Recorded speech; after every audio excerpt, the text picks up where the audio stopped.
April 1945. The road stretched through pine forest and morning mist. 12 miles of muddy track between a makeshift prisoner camp and the nearest field hospital with adequate supplies. 3 elderly German women lay on crude stretchers fashioned from blankets and tree branches, their breathing shallow, their bodies failing from pneumonia and exhaustion, and the accumulated weight of years spent surviving a war that had consumed their sons and grandsons. The American medics who found them, boys from Iowa and Tennessee, who had fought across Europe, faced a choice: leave these enemy civilians to die as their own forces had abandoned them, or carry them through mountain terrain to care they desperately needed. What they chose, and why, would challenge everything both sides had been taught about enemies and worth and the obligations humans owed to other humans, even across the deepest divides of war. Corporal James Sullivan had been a medic for 2 years, had treated wounds across France and Belgium and Germany, had seen enough suffering that he thought himself hardened against shock. But finding the 3 old women in the abandoned camp still made him stop and stare, his training momentarily suspended by the sheer wrongness of what lay before him. The camp was unofficial, just a clearing in Bavarian forest where retreating German forces had herded civilians they could or would untake further. A few crude shelters made from branches and salvaged materials. Evidence of recent occupation: fire pits with cold ashes, belongings scattered where people had dropped them in desperate flight. And 3 women, elderly and sick, left behind when everyone else had fled or been evacuated. Sullivan's unit, a medical detachment attached to the 45th Infantry Division, had been following advancing American lines, treating wounded and processing prisoners and civilians caught in the collapse. They had stumbled on the camp by accident, taking a forest road that seemed passable when the main route was choked with refugees and military traffic. Sergeant Marcus Washington, the detachment's senior NCO, knelt beside the first woman. She was maybe 70, gray hair matted with dirt and sweat, her breathing labored and wet-sounding. Pneumonia, Washington assessed with the quick competence of someone who had diagnosed hundreds of cases. Advanced, untreated, in a body already weakened by malnutrition and stress. The second woman was in similar condition. Younger perhaps, 65, but her color was wrong, skin taking on the grayish tint that meant organs were beginning to fail. The third woman was conscious, barely, her eyes tracking Washington's movements with fear and confusion. Private Danny Chun, the unit's translator, child of Chinese immigrants who had learned German in college. Before the war, spoke to the conscious woman in careful German. "Who are you? Where are the others? How long have you been here?" The woman's response came in fragments. She was Frau Bergmann. The other 2 were Frau Keller and Frau Schmidt. They were grandmothers, all 3, from a village 30 kilometers away. German forces retreating ahead of American advance had taken civilians with them, the young and healthy at gunpoint, the old and sick left behind, because they slowed movement and consumed resources that were needed for soldiers. They had been here 3 days, maybe 4. Time had become uncertain, measured only by the progression of sickness and the intervals when Frau Bergmann had managed to give the other 2 water from a nearby stream. No food remained, no medicine, no shelter beyond the crude lean-tos that provided minimal protection from April mountain cold. "We were told Americans would come," Frau Bergmann whispered in German that Chun translated. "We were told you would help, or at least you would not." She couldn't finish the sentence, but the meaning was clear. They had been left to die, abandoned by their own people, told that enemy forces might show mercy or might not. But either way, they were no longer German military's responsibility. Sullivan looked at Washington. The sergeant's expression was carefully neutral, but Sullivan could read the calculation happening behind his eyes. These were enemy civilians.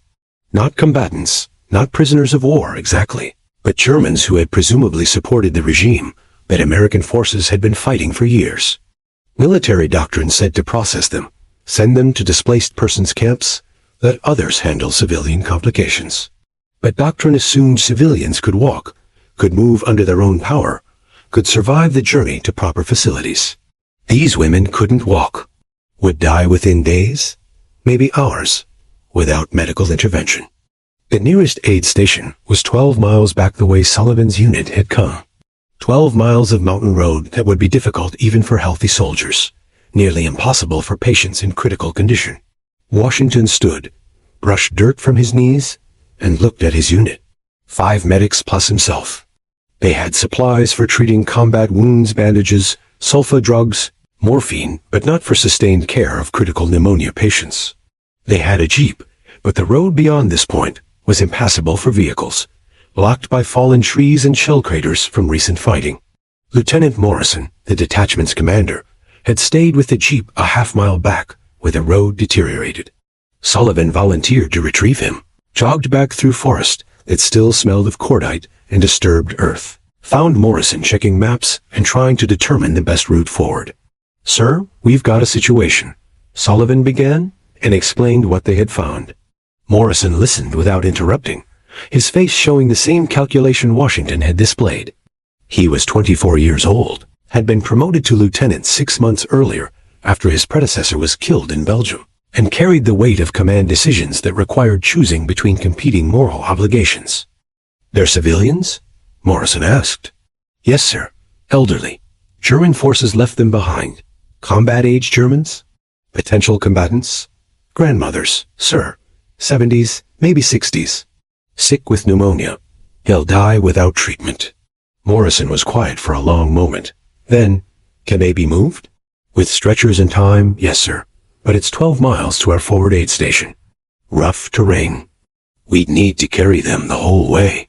The lieutenant looked at his map at the road ahead that was supposed to be their assigned route, at the practical reality that following assigned routes while leaving dying civilians behind created one kind of moral burden, while deviating from orders to save enemies created different complications.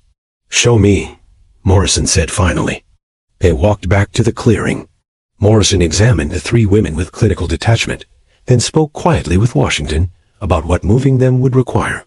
Stretchers would need to be improvised from available materials.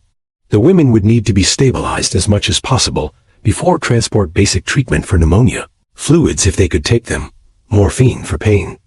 The journey would take most of a day, maybe longer, carrying patients through terrain that was challenging, even without burden. "This will take us off our assigned route," Morrison said, stating the obvious. "Our orders are to support forward advancement, not to provide care for enemy civilians." "Yes, sir," Washington acknowledged. "Command isn't going to like this." "No, sir." Morrison looked at the 3 women at Frau Bergman, who was watching the Americans with fear and desperate hope at Frau Keller and Frau Schmidt, who were barely conscious and might not survive transport, regardless of how careful the medics were. "But we can't just leave them," Morrison said, not quite a question. "No, sir," Washington agreed. "We can't." The lieutenant nodded. Decision made even though it violated efficient military logic and would require explanations to superiors who valued following orders over humanitarian gestures toward enemy populations. "All right, make stretchers. Stabilize them as much as you can. We move out in an hour. Radio command that we're deviating from route due to civilian emergency medical situation. They'll be angry, but they can be angry after we've done what needs doing." Private Tommy Walsh had been a carpenter before the war, had learned woodworking from his father in small Iowa town where everyone knew everyone and helped neighbors build barns and repair houses. Now he used those skills to fashion stretchers from pine branches and salvage canvas, lashing together frames that would be strong enough to carry adult weight across rough terrain without collapsing. He worked methodically, cutting branches to proper lengths with a folding saw from his pack, binding them with paracord in patterns his father had taught him, creating frames that were crude but functional. Chun helped, following Walsh's instructions, learning improvised engineering that wasn't part of medical training, but was essential for survival in situations doctrine hadn't anticipated. Sullivan focused on the patients. Frau Keller was the most critical. Her fever was dangerously high, her breathing rapid and shallow, her consciousness minimal. He gave her sulfa drugs, crushed and dissolved in water, hoping her body could absorb enough to slow infection's progression. He covered her with blankets from medical supplies, trying to maintain warmth without overheating already fevered flesh. Frau Schmidt was slightly better, conscious enough to take water and medicine without choking. She watched Sullivan with eyes that showed confusion and fear, unable to understand why American soldiers were helping rather than harming or simply leaving. Sullivan worked without speaking, his hands gentle despite the urgency, treating her with the same care he would apply to American casualties. Frau Bergman was alert enough to talk, and Shun sat with her while waiting for stretchers to be completed. He explained in German what the Americans planned to carry them to a field hospital where proper treatment was available, where pneumonia could be addressed by doctors with antibiotics and equipment beyond what medics carried in packs. Why? Frau Bergman asked, genuinely confused. We are Germans. You are Americans. Why would you help? Chun struggled to answer in German adequate for the philosophical question. Because you're sick, he said finally. Because we can help. Because leaving you to die would be wrong. But we are enemies. Your grandmothers who have been left to die by your own forces. That makes you victims, not enemies. Frau Bergman began to cry, not from pain, but from the sudden emotional overload of unexpected mercy after abandonment by her own people. The regime's forces had left them without food or medicine or shelter, had treated elderly civilians as disposable burdens. And now enemy soldiers were fashioning stretchers, planning an arduous journey, providing medical care that German military had denied. My grandson, she said between sobs. My grandson is a soldier. Somewhere in the east, we think. We haven't heard from him in months. He might be ... She couldn't finish. Might be dead, might be captured, might be fighting still in the war's final desperate days. I hope he's safe, Chun said quietly. I hope that if he needs help, someone shows him the mercy we're showing you. The stretchers were completed by midday. Walsh had built them solid, designed to be carried by 2 men with poles resting on shoulders. The patient secured in canvas slings that distributed weight evenly. Not comfortable, but functional and as safe as improvised medical transport could be. Washington organized the team. Morrison and Sullivan would carry Frau Keller, the most critical patient. Washington and Walsh would carry Frau Schmidt.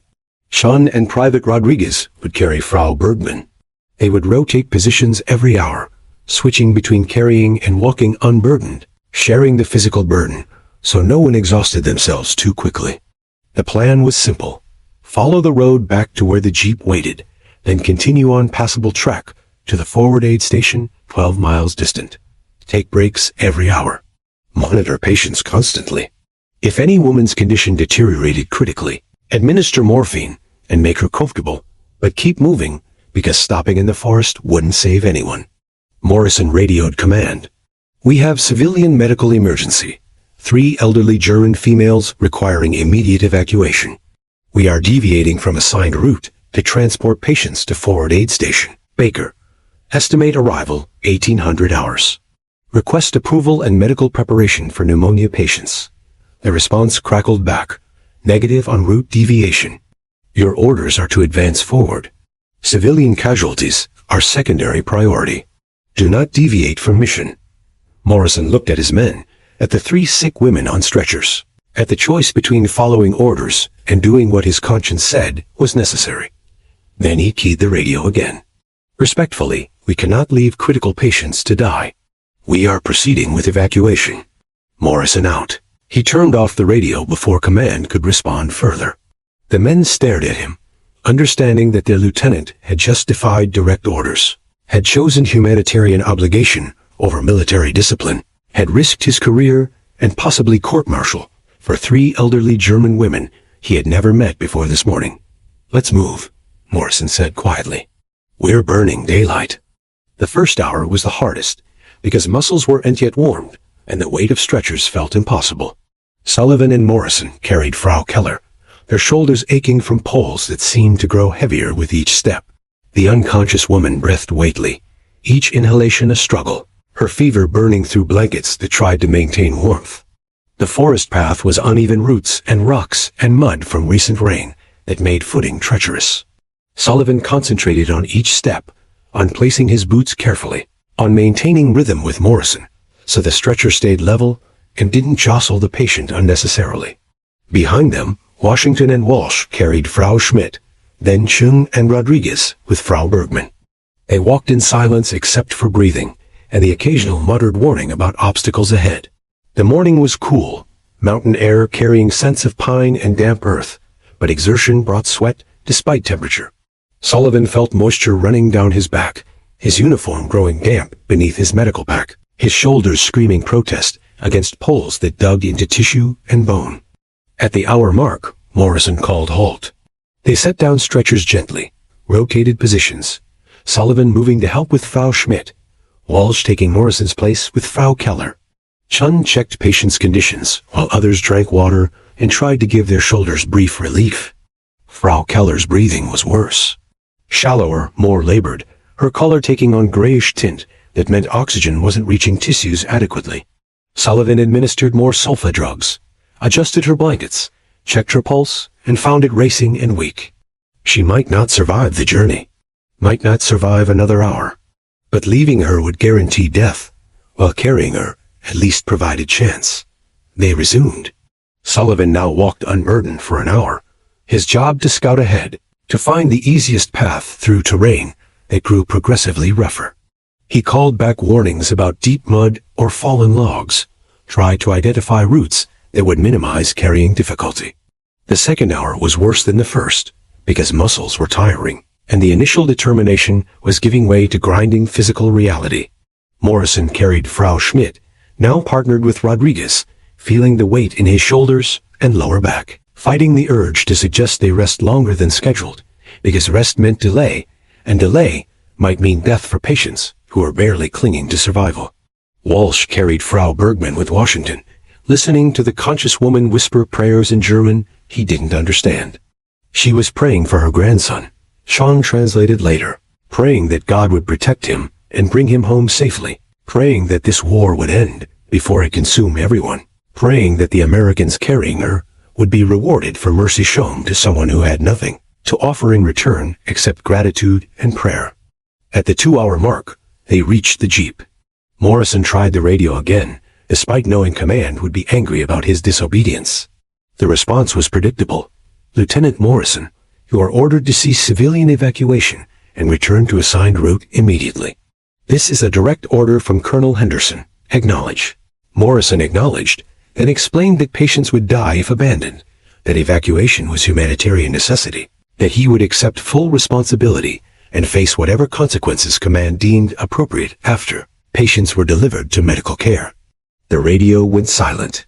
Either command was formulating response or had given up trying to order back a lieutenant who was clearly going to do what he thought was right, regardless of military discipline. They continued. The road was better here passable for vehicles, relatively flat, less treacherous underfoot.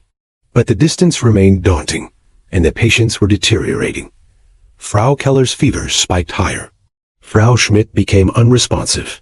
Even Frau Bergman's consciousness wavered, exhaustion and sickness overwhelming her, despite the Americans' efforts to keep her stable. The third hour brought them halfway. 6 miles covered, 6 miles remaining, and every man's shoulders were raw beneath poles that had rubbed skin away through fabric. Sullivan rotated back to carrying Frau Keller with Chun, felt the woman's weight and the terrible responsibility of keeping her level and moving and alive through terrain that wanted to destroy all three of them. His shoulders screamed, his back cramped, his legs trembled with fatigue. But he kept walking, because stopping meant failure, meant watching an old woman die in forest, because he wasn't strong enough to carry her the distance she needed to survive. The other men felt the same. Walsh gritting his teeth against pain, Washington maintaining steady pace despite obvious exhaustion, Rodriguez singing quietly under his breath to maintain rhythm. Morrison led, though he could barely stand straight. His shoulders were bleeding beneath his jacket, the skin torn from pole friction. His back spasmed with each step. But he was the officer, and if he stopped, the men would stop, and stopping meant death for women who had already been abandoned once, and deserved better than to be abandoned again by soldiers who had promised help. At the 4th hour, Chun called for emergency halt. Frau Keller had stopped breathing. Sullivan dropped his end of the stretcher and ran to the patient's head, checking airways, finding them clear, but no respirations occurring. He tilted her head back, pinched her nose, and breathed into her mouth 1, 2, 3, 4 breaths, forcing air into lungs that had forgotten how to pull it in themselves. Washington took over chest compressions, pressing on Frau Keller's sternum with steady rhythm, trying to force heart to beat when it wanted to stop. Sullivan continued rescue breathing. Count and breathe, count and breathe, while the other men stood watching, helpless, knowing that losing one patient here would make the entire journey pointless. 1 minute, 2 minutes. Washington's arms burning with effort, Sullivan's lungs aching from forced breathing. 3 minutes. 4. Frau Keller remained still, her body refusing to restart, her system too depleted to respond to intervention. In a gasp, weak, barely present, but a gasp. Her chest moved independently, drawing shallow breath. Her heart stuttered back into irregular rhythm. Not healthy, not stable, but alive. Breathing, surviving for at least another moment. They gave her morphine, knowing it would suppress respiration further, but also knowing that pain and stress were killing her as surely as pneumonia. Then they lifted stretchers and resumed, moving faster now because time was running out, because Frau Keller might code again, and next time resuscitation might fail. The 5th hour was pure will. Sullivan's shoulders were past pain, and moved into numbness that worried him, because numbness meant tissue damage.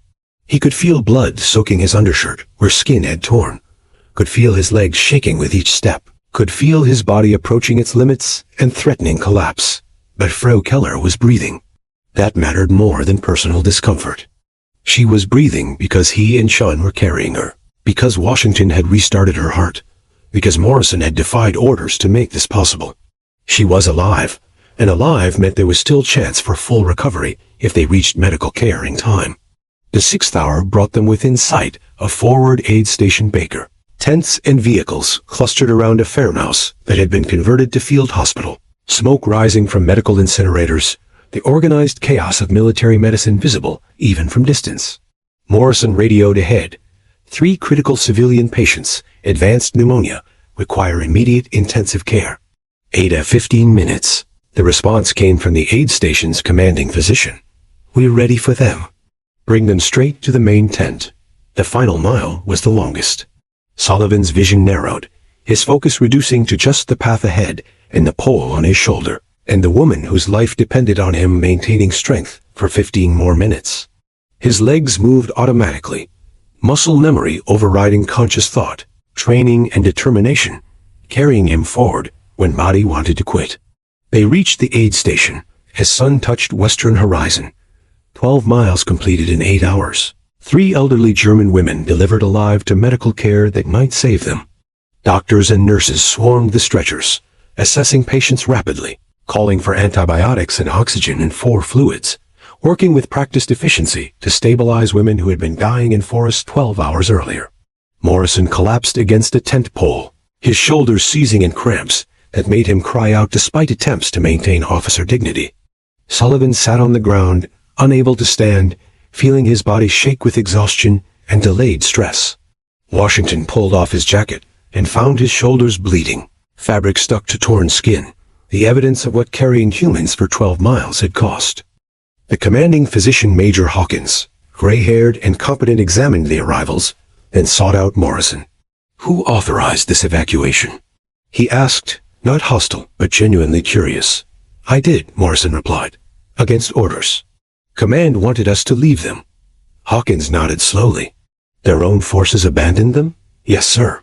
Left them to die in a forest with no food, no medicine, no help. And you decided that wasn't acceptable. It wasn't acceptable, sir. They're human beings. Sick, elderly, helpless human beings. We had the capability to help. Leaving them would have been... He struggled for words. Would have made us no better than the forces that abandoned them. Hawkins smiled slightly. You're going to face consequences. Colonel Henderson is furious about the deviation from assigned route. But you did the right thing. These women would have died without intervention. Now they have fighting chance. He paused. Off the record? I'd have done the same thing. On the record? I have to report that you defied direct orders to aid enemy civilians, and command will have to decide what that merits. I understand, sir. The major returned to his patients, leaving Morrison and his men to contemplate what they had done and what it might cost them. Frau Keller survived. Not easily, not quickly, but she survived. The antibiotics available at the aid station, penicillin, just starting to be widely distributed to forward medical units, attacked the pneumonia that had nearly taken her life. Oxygen therapy helped her damaged lungs recover function. IV fluids rehydrated tissue that had been depleting for days. Within 48 hours, her fever broke, and within a week, she was conscious and able to speak. Frau Schmidt recovered faster, her case less advanced, her body responding quickly to treatment. Within 3 days, she was sitting up, eating solid food, asking Chun to translate questions to the American medical staff who had saved her life. Frau Bergman needed the least intensive care, but took the longest to recover emotionally.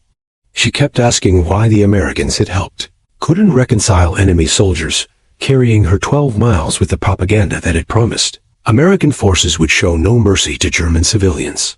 Chun sat with her, explained through translation, and gradually she began to understand that ideology and reality were different things, that humans could choose mercy even toward enemies, that the Americans who had carried her were end monsters, but young men who had seen suffering and decided they could have had to it by abandoning helpless women. Morrison faced court-martial charges. Not formal trial, but administrative discipline for disobeying direct orders during combat operations. He was called to headquarters, required to explain his decisions to officers who valued military discipline and following command structure regardless of humanitarian considerations. Colonel Henderson was blunt in his assessment. "Lieutenant, you violated direct orders. You took your unit off assigned route, potentially compromising operational security to aid enemy civilians. This is unacceptable insubordination." Morrison stood at attention, accepted the criticism, and offered no defense except truth. "Sir, I believe that leaving 3 dying women in the forest was morally wrong. I accept full responsibility for my decision and any consequences you deem appropriate." Henderson studied him for a long moment. "If I had been in your position, Lieutenant, I probably would have made the same choice. But I'm not in your position. I'm in command position, which means I have to maintain discipline and ensure orders are followed. You're officially reprimanded for insubordination. This will go in your record. But unofficially, between us, you did something decent in a war that hasn't had enough decent moments. Dismissed." And men faced no official consequences. But the story spread through the division. How an American medical detachment had spent 8 hours carrying elderly German women through mountain terrain, had defied orders to provide care to enemies, had chosen humanity over efficiency. Some soldiers thought it was foolish sentimentality. Others saw it as evidence that Americans could maintain moral standards even during total war. 2 weeks later, Frau Keller was well enough to be transferred to a displaced persons camp where German civilians were being processed. Before leaving, she asked through Chun to meet the men who had saved her life. Morrison, Sullivan, Washington, Walsh, Chun, and Rodriguez stood in the hospital tent, while the 3 elderly women thanked them in German that didn't require translation to convey meaning. Frau Keller spoke for all 3. "You carried us when your own people would not. You showed mercy when we deserved only justice for what our nation did. We cannot repay what you have given us. We have nothing to offer except our gratitude and our prayers that God will bless you for your kindness. We will remember. We will tell our families, if we find them, that American soldiers saved our lives when German soldiers abandoned us. We will tell the truth about what happened here, so that people understand war does not eliminate all decency, that enemies can choose mercy, that humanity persists even in the darkest times." Sullivan felt tears on his face and didn't bother wiping them away. Washington nodded, unable to speak. Morrison managed a response in German he had learned from Chun. "We did what was right. That's all." The women were transferred the next day. Morrison's unit resumed normal duties, treating combat casualties and processing prisoners, and moving forward as German resistance collapsed entirely. The war ended 3 weeks later, and the men returned to civilian lives, carrying memories of firefights and friends lost, and the particular weight of stretchers bearing elderly women through 12 miles of Bavarian forest. 40 years later, in 1985, James Sullivan received a letter from Germany.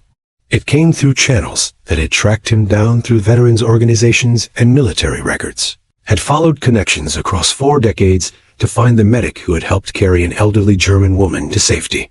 The letter was from Frau Keller's granddaughter. Her grandmother had survived the war, had returned to her village, had lived another 30 years before passing peacefully in her bed, surrounded by family.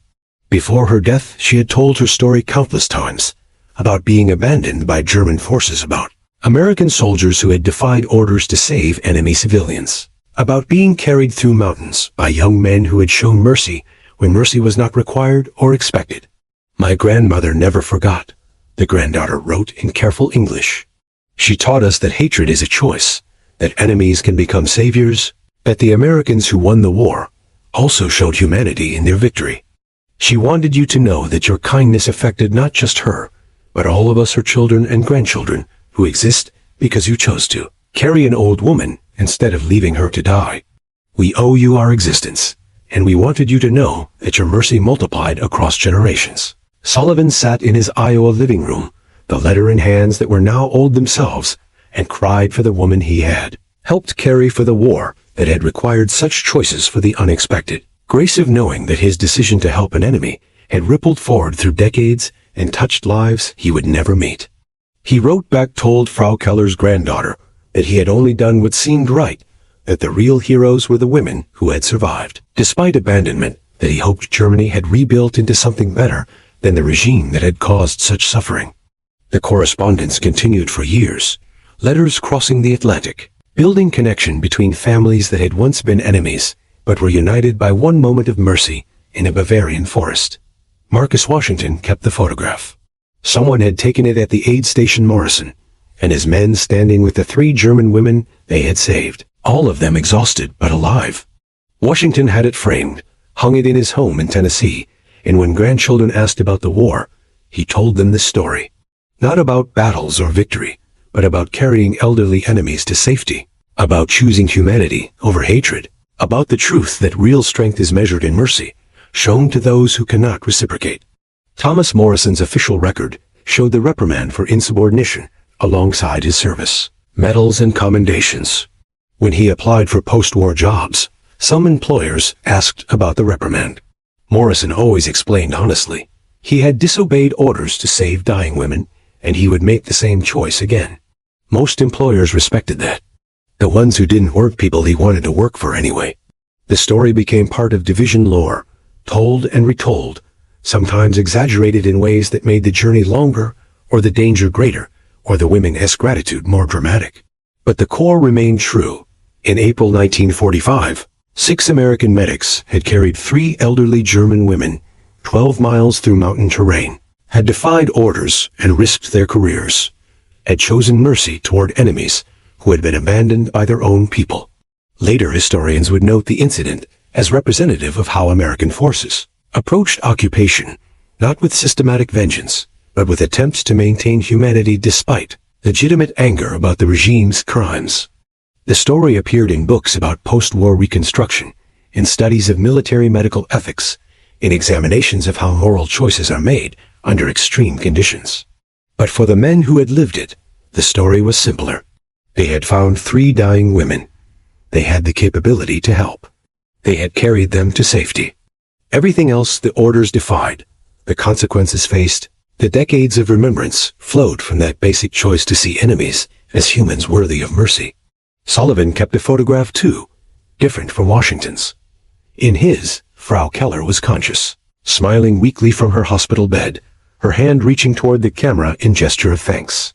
Sullivan looked at that photograph when the world seemed cruel, when news showed humans treating each other with hatred and violence, when he needed reminder that mercy was possible even between enemies, that humanity could persist even during war.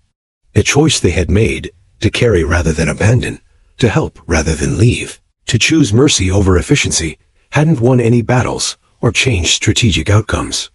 But it had saved 3 lives, had rippled forward through generations, had demonstrated that even in war's darkest moments, humans could choose decency over hatred, compassion over convenience, humanity over the systematic dehumanization that war encouraged.